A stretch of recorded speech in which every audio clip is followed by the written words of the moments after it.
चेन्नापूर येथील रहिवासी असून बालाजी हेमाजी राठोड गट क्रमांक 35मध्ये माझी जमीन आहे आणि माझ्या जमिनीची जेवारीची ही अवस्था काल 3 दिवसापासून वादळी वारा पाऊस आणि या नुकसानीमुळे माझी आज 1 हेक्टर जमीन म्हणजे 2.5 एकर जमिनीवरली जे जेवारी आहे ही जेवारी जमीन उद्ध्वस्त झाली आहे।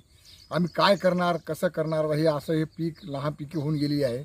आम्ही कसं कर्ज फेडणार कसं पुढचं व्यवहार करणार याची आता आम्हाला तुम्ही सरकारनं आमच्या मायबाप आम्हाला काहीतरी मदत करायला पाहिजे। पंचनामा करून माझ्या जेवारीची मला मदत काहीतरी भरपाई करून देण्याची विनंती करतो।